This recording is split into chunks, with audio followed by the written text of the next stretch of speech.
Bore da iawn I chi gyd a chroeso cynnes i'r gwasanaeth. Mae'n hyfryd I gael eich cwmni chi eto syl hwn. Diolch yn fawr iawn I chi gyd am ymuno ni. Bendith ar yr oedfa.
O arglwydd cliw fy ngweddi, gwranda arna ni yn gweiddi am help. Paid troi cefn arna I pan dwi mewn trafferthion. Gwranda arna I, rho ateb buan I ni pam dwi'n galw. Mae fy mywyd sy'n diflannu fel mwg, ac mae fy esgyr yn llosgi fel marwor poeth. Dwi mor ddigalon ac yn gwywo fel glaswellt. Dwi ddim yn timlo fel bwyta hyd yn oed. Dwi ddim yn stopo tuchan. Mae fy esgyr ni'w gweld drwy fy nghroen. Dwi fel jacado yn yr anialwch, fel tylluan yng nghanol adfeilion. Dwi'n methu cysgu. Dwi fel aderyn unig ar ben tŷ. Mae fy ngelynion yn fe'n llibio drwy'r dydd. Maen nhw'n fy rhegu ac yn gwneud sbort am fy mhen. Ond byddi di arglwydd ar dorsedd am byth. Mae pobl yn galw ar denw ar hyd y cenedlaethau.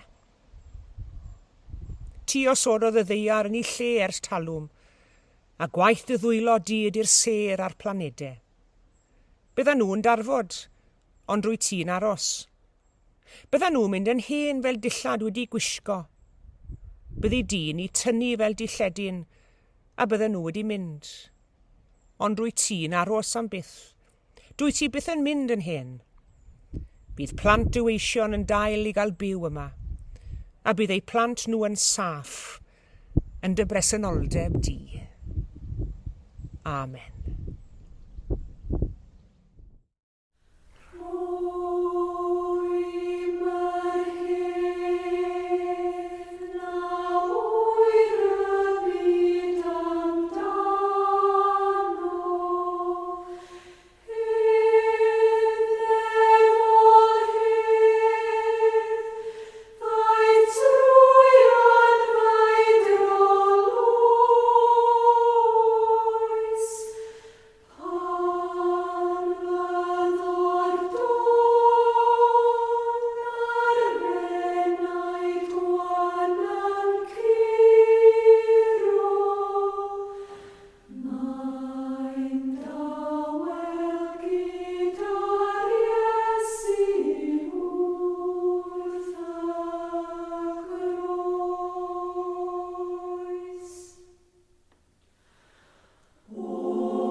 a derin y nos rydw i wedi bod eriod. Pa bo pawb arall yn y gwely, y llestri yn y peiriant golchi llestri, rhythr y traffig tu fas wedi tewi, a'r ffôn wedi gorffen canu. Mae'r syniadau sydd wedi bod yn cerdded ar hyd coridorau'r meddwl yn ystod y dydd yn cyrraedd pen i taith ac yn chwilio am ddihangfa. Tra bod y nos yn gallu bod yn gyfnod cynhyrchiol o'r dydd i rai, i ni'n gwybod bod y nos yn medru bod yn wahanol i bobl eraill, gyda'r orie'n hir, gofidiau fel pryd rhaid nhw'n edrych yn fwy nac y maen nhw yn orie'r dydd, a'r wawr yn hir cyn torri. Mae tuedd yno ni ddefnyddio'r gair nos i ddisgrifio cyfnod emosiynol hefyd. Fe ddwedwn ni ambell waith i bod i nos arno ni. Hynny yw, ein mwyn i wedi cyrraedd pen yn tenyn ac yn timlo bod trywyllwch yn ein hamgylch yn ni. Gall fod y nos ar berson yng nghanol dydd, cofiwch. Gall fod y nos y tu mewn tra bod yn heulog y tu allan. O ran i gyflwr emosiynol, mi roedd hi'n nos ar y salmydd wrth iddo fe lafaru'r geiriau a glywson ni'n hynt o Salm 102. Un ni'n can yr awgrym i fod yn timlo fod y cwbl yn cau amdano fe, bod unigrwydd yn ei lethu fe. Mae e'n disgrifio ei deimladau ungol trwy gymharu hun i aderyn, sef tylluan, yr wy fel tylluan mewn adfeilion. Wel, fi yn credu bod i'r ddelwedd hon o'r dylluan neu'r gwdi hw i hypel yn sicr. Go bryn y gwelwn ni dylluan yn ystod y dydd. Aderyn y nos yw hi, a'i chartref yw hen adfeilion ac ysguboriau tywyll. Ond beth yw'r adfeilion mae'r salmydd yn sôn amdanyn nhw fan hyn? Wel, yr adfeilion y mywyd y salmydd yw adfeilion i fywyd ei hun.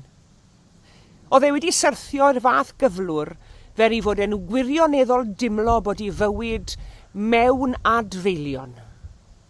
Oedd e'n credu bod Duw wedi adael, ac fe allwn ni ddychmygu fe'n deisif ar ei luniau'r Dduw, arglwydd cliw fy ngweddi, a doed fy nghri atat. Paid â chuddio dy wyneb oddi wrthi fy nydd yng nghyfyngder.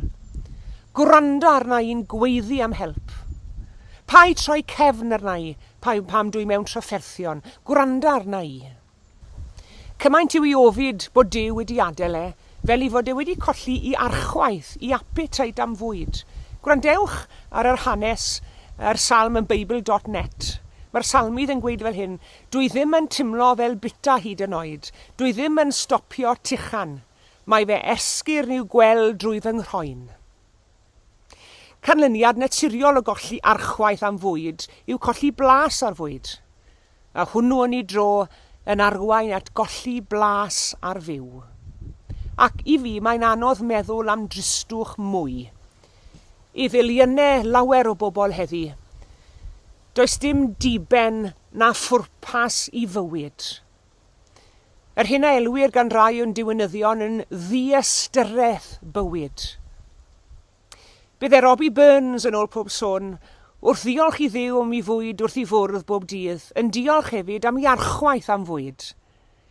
Lle mae archwaith y bydd blas, a lle mae blas ar fwyd, fe fydd blas ar fyw. A dyna un o wirthiau Iesu Grist yn dyfe. Mae Rhys Nicholas wedi taro'r hoelen ar ei ffen gyda'r geiriau, tydi a wnaeth y wirth o Grist fab Duw, tydi a rhoddais di mi flas ar fyw. Crist sy'n troi'r adfeilion hyll yn batrymau hardd. Crist sydd yn rhoi trefen ar yr anhrefn. O ddarllen geiriau'r salmydd, ac wrth geisio deall i dimladau o fod fel tylluan mewn adfeilion, fe gofiwn ni hefyd bod y ddelw'r ddwyfol yn creuwyd ni arni wedi llyguriau chuddio gan sbwriel ein hunangyfiawnder ni a'n hunanoldeb ni. Ond, i Crist ddod yw adfer yno ni. Un prydferthu tra fo'n byw a'r sancteiddiol ddelw Duw.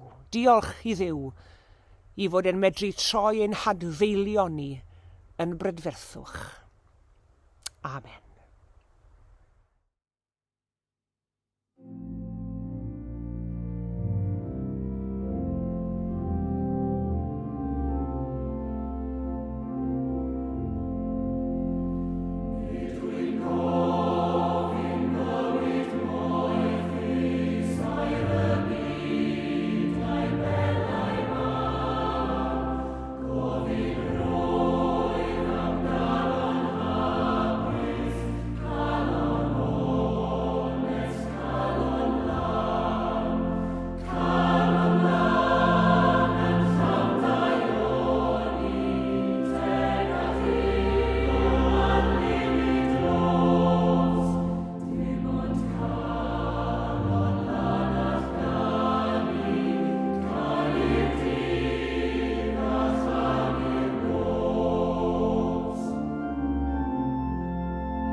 Gweddiwn.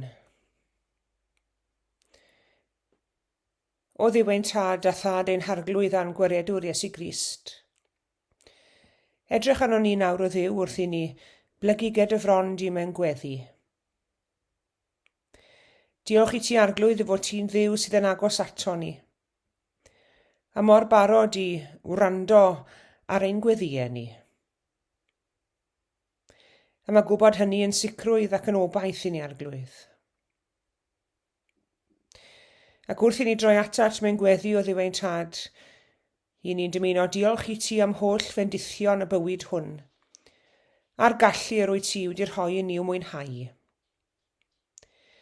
Am bethau bob dydd, i ni'n dieddol o'i cymryd nhw'n gyniataol. Am fwyd a dillad mewn byd le mae llawer yn oeth ac yn ewynu. Am gartrefi ac yn wyliaid, mewn byd le mae llawer yn ddigartref ac yn unig. Am waith i'w wneud, am nerth i gyflawni. Diolchwn i ti arglwydd. Ac wrth i ni ddiolch i ti am bopeth sydd yn lloni ac yn llenwi'n bywydau ni. I ni'n cofio'n dyner yn ein gweddiau o dad nefol, a mae'r rheini sydd ddim yn mwynhau'r un bendithion yn ni. Wrth i ni ddiolch i ti am gartrefi ac yn wyliad, i ni'n gwybod yn iawn fod yna nifer y bobl yn ddigartref yn ein byd ni, yn byw ar y strydoedd, yn ddigyfaill, yn ddi-deulu ac yn ddi-obaith hefyd. Ni'n meddwl am bawb mas yn Wcrain ac mewn gwledydd eraill lle mae yna ryfel a thrais ar hyn o bryd. Y rhai sydd yn ddigartre oherwydd bod nhw i cymunedau wedi cael eu bomio a'i cartrefi wedi cael ei chwalu. O dad, bydd yn agos atynt bob un. A helpa ni arglwydd i ymateb i'w hangen mewn ffyrdd ymarferol. Wrth i ni ddiolch i ti am y bwyd sydd o'n blaenau ni o ddydd i ddydd. I ni'n cofio am bawb arglwydd sydd yn ewynu ac yn sychedu, ac yn cofio am bawb hefyd sydd wedi gorfod cymryd y cam anodd iawn o groesi trothwy y banc bwyd. Na foed arni'n gywilydd o hynny arglwydd. I ni'n ymwybodol iawn fod costau byw wedi cynyddu gymaint. I ni'n ymwybodol iawn y gall unrhyw un ohono ni fod mewn dyled i'r banc bwyd ar unrhyw adeg. Mae'n sefyllfaoedd ni'n medru newid mor syfrdanol ac mor arswydus o sydyn. Diolch i ti arglwydd am bawb sydd yn ymateb i apel y banciau bwyd. Ac yn ni'n gweddio arglwydd nid yn unig am apel, ni'n gweddio y welwn ni ryw ddwyrnod ddiwedd ar y banciau bwyd. Pam na fydd ei hangen nhw mwyach. Gobeithio'n wir y welwn ni'r dydd. Pan na fydd angen ar neb. Ac y bydd pawb yn cael ei trin yn gyfartal. I ni'n diolch i ti am Iesu Grist. Iesu'n gwybod yn iawn beth oedd i ymateb i anghenion i bobl. Ac fe nath hynny mewn cymaint o ffyrdd gwahanol. Ac i ni'n gweddio y bydd bywyd Iesu yn esiampl i ni gyd bob yr un ohono ni o dad. Ac wrth i ni gamu fewn i'r wythnos newydd hon. Ac wrth i dymor gwyliau'r haf ddirwyn at ei terfyn. I ni'n diolch i ti arglwydd am bob profiad a gawson ni dros yr haf. Cynawr arglwydd wrth i ni wynebu tymor newydd yn ein hanes ni. Helpa ni gamu fewn i'r tymor newydd hwn yn dy gwmni di. Pa gwell ffordd o gychwyn y tymor newydd nac yn dy gwmni di arglwydd. Clyw ein gweddi felly, a madda i ni bo bai a phechod yn derbyn di. A diolch i ti arglwydd, dy fod ti mor barod i wrando ar ein gweddiau ni. Hyd yn ôl pan mae'n nos arno ni, pan yr oedd i yn hanes y salmydd. Diolch, ein bod ni'n medru teimlo'n ddifrifol o unig ar adegau. Bod ein bywyd ni mewn adfeilion. Diolch dy fod ti mor barod i wrando arnom, ac i'n codi ni ar ein trad unwaith eto, ac i droi adfeilion ein bywyd yn brydferthwch. Derbyn ein diolch felly, yn enw Iesu Grist, ein harglwydd a'n gwaredwr. A'n dysgodd ni i weddio gweddi'r arglwydd gyda'n gilydd trwy ddweud, ein tad yn y nefoedd, sancteiddi'r denw.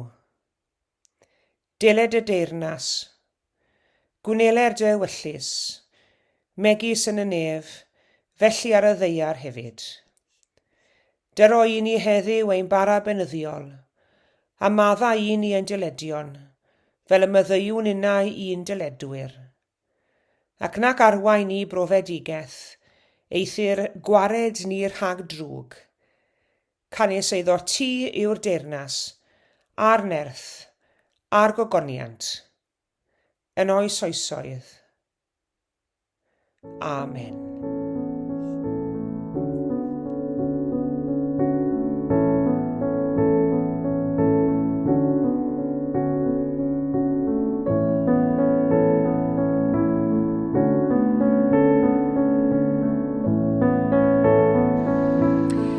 Diolch yn fawr iawn i chi gyd am eich cwmni yn yr oedfa heddi. Tan y sul nesaf, cadwch yn ddiogel ac yn iach, a gras ein harglwydd Iesu Grist a chariad Duw a chymdeithas yr ysbryd glân, a fyddo gyda ni oll.